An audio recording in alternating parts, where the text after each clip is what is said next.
first car review about the Lexus GS450h, which is right here behind me, the white Lexus GS luxury type. And it's got a 3.5 V6 engine powered with an electric motor and with CVT gearbox. All of this together producing about 350 brake horsepower. It's a fantastic car to drive. It's a really comfortable car to be inside, which I will show you in a few moments. But let's focus on the outside of this car. So the look of it, for me, is quite well balanced. Really nice back and front with good size rear doors and side doors. The things I like about this car is obviously right now the length of it and the side mirrors being on the door. Absolutely beautiful. I really like it. The other thing that I like about it is I've got my key in the pocket, and I actually don't need to take it out. I leave it in the pocket, so if I open the door, just put the handle inside, open the door, close the door by pressing, and it works every single time. So that is the beauty of this car. I really like it. The things I don't like about the car very much is the front. Sometimes I do like it, sometimes I'm not so sure. It's quite a subjective look. It's a bit understated. Some people may like it. Sometimes I find there's a positiveness in that when you're driving you get more respect because you're not trying to prove anything. But sometimes I wish the car was looking a little bit more aggressive or had a bit of more of a distinctive look. To me, the front is a bit of a miss because it's got that just boring look, if I may say. It's just my view on this.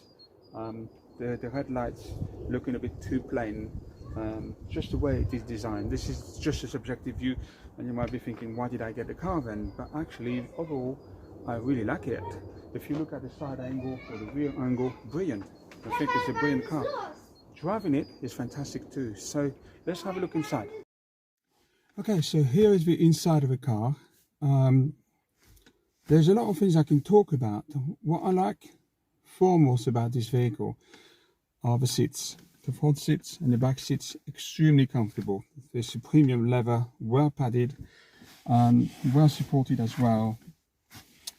You got the armrest at the right height. You got the gearbox right here, so it's just, you know, ideal when you change your gearbox. You don't have to raise your entire arm, and here the armrest with your hand. So it really feels like special when you first get inside.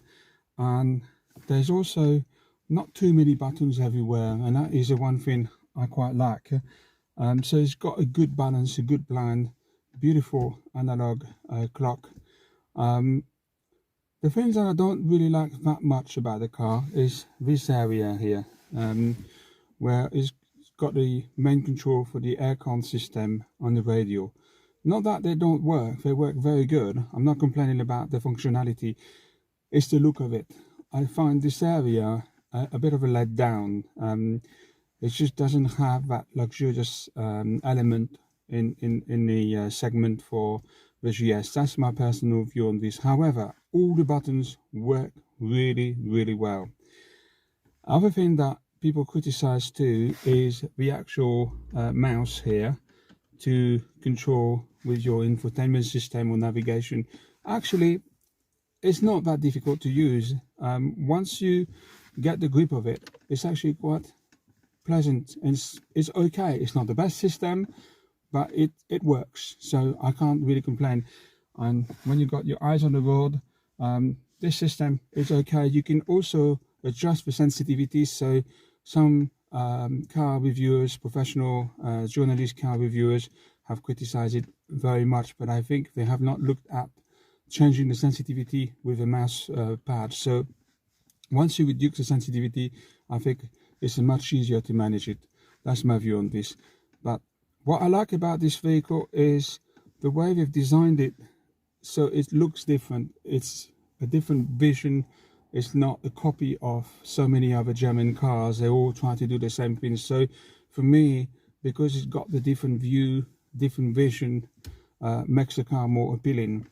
Really like the button here that adjusts your driving style, so you can go for eco mode, push for normal and sports. Frankly, 2.5 years driving the car, I leave it on normal. Sometimes whenever I feel like driving sporty, then I put on sports. You get a little bit more torque, but it's not a car that you really want to feel driving like a sports car, because it's not a sports car. So it does have a power, but the way it delivers the power is gradual, and so you don't really get a spinning of the rear wheels. It's a rear wheel drive, but it's a gradual power that will push and push and push, and it's quite pleasant actually. It's just because you know you've got the power, you don't actually need to prove it, if that makes sense. So when you're driving in town, you're actually quite it feels tranquility. This is the word I'm thinking in my mind.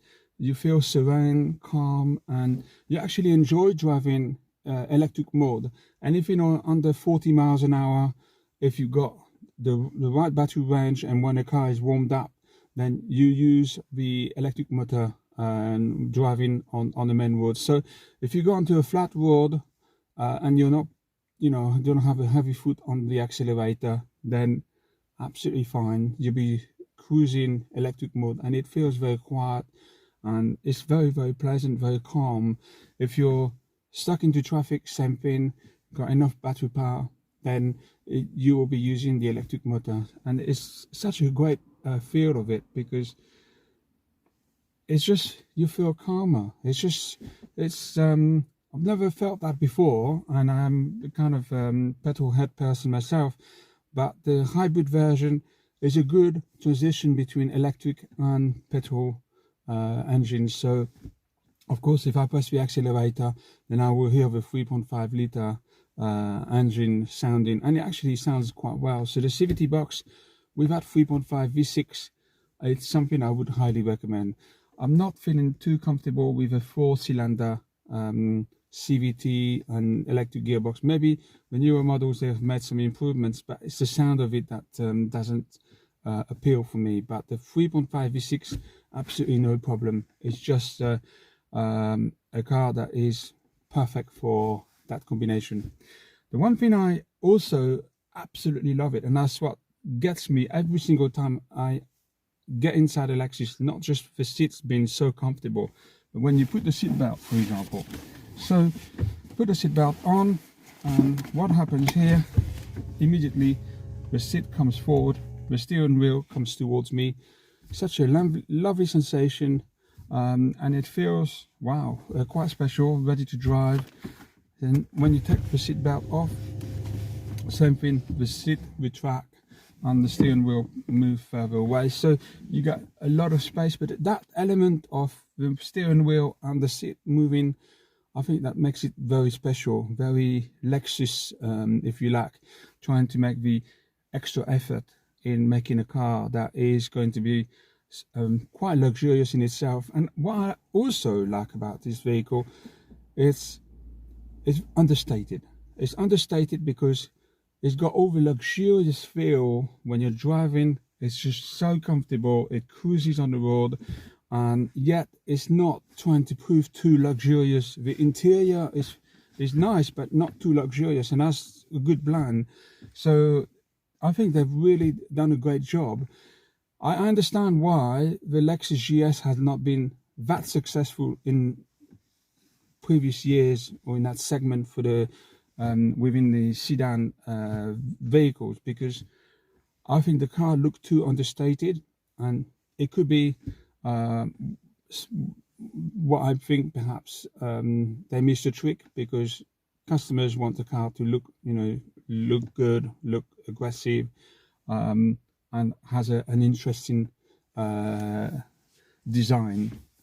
But design for this Lexus, I think they kept it very conservative, and so some people like it because it's understated. You're not trying to prove anything, and yet the car has plenty of power, and it's, people wouldn't believe, but 350 brake horsepower. It's a rocket on the motorway, absolute rocket. So you really have to be very careful, watch your speed limit.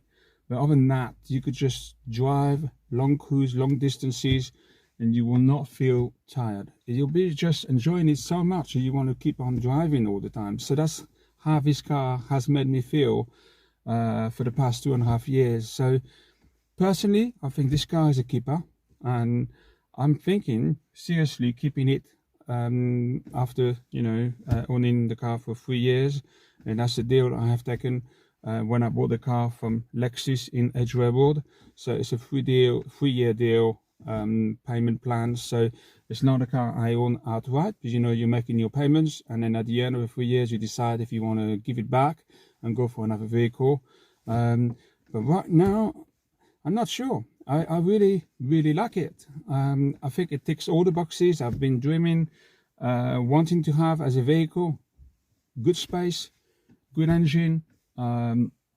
It just ticks all the boxes. Extremely comfortable, and it really is giving me something special every time I give this car a quick drive. No matter if it's a short distance or long distance, I always enjoy driving this car. And it's not many cars have done that to me in the past, because after a certain period, after a year or two, I kind of quickly get bored and I just want to change and seek a new vehicle. And this Lexus doesn't do that. So I think they really nailed it, in my view, and they just know how to make the car quite special, and it is truly special. So if you're thinking of buying a GS Mark IV, I think definitely it's a good buy. I know it's not a new car, it's a 7-year-old car, but with Lexus, I've not had a single problem with the engine. It runs super smooth. I've been servicing it at Lexus dealership every year for the servicing, and it's been smoothless. The only time I've had to change was the battery, because the battery was quite low and needed a new battery to replace it. But other than that, it's been driving absolutely smooth, and really enjoy it. And I was surprised, because I've had other cars like German cars. I had a Volkswagen Golf, I had a C-Class from Mercedes, a C220, C350 CDI, and I had also the E350 CDI. Then I had the E663 AMG 6.3 liter naturally aspirated engine. And I completely changed from Mercedes to BMW. I had a 520D F10 BMW, which was a nice car to own.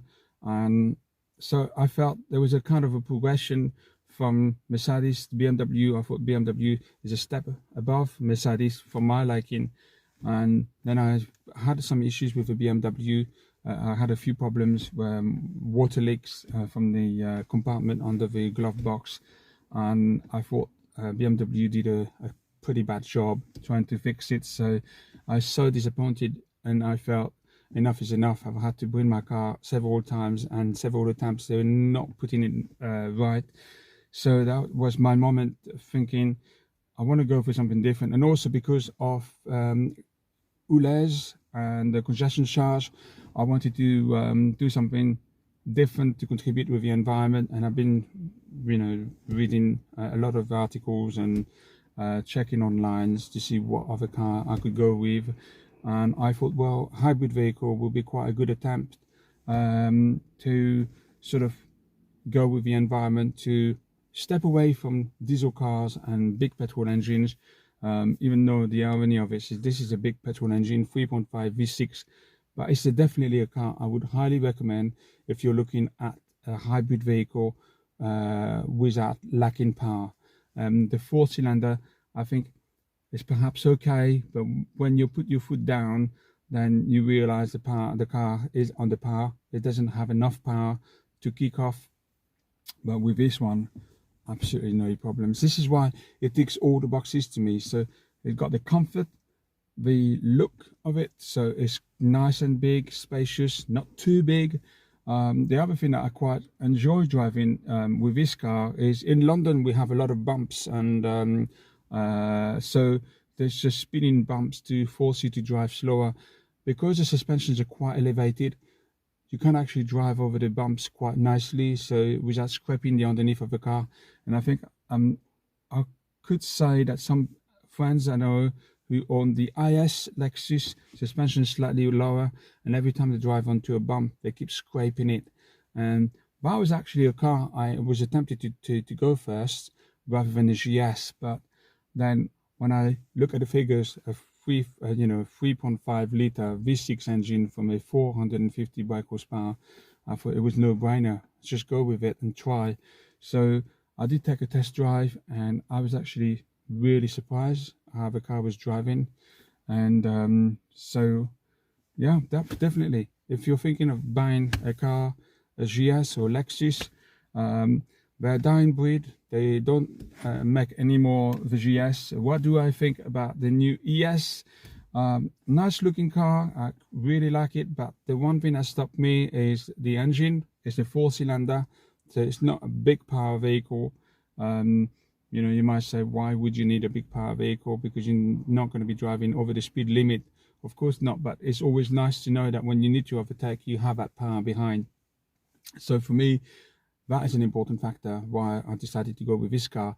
The other thing is that it's a rear-wheel drive, so you get a more enjoyable factor driving this car.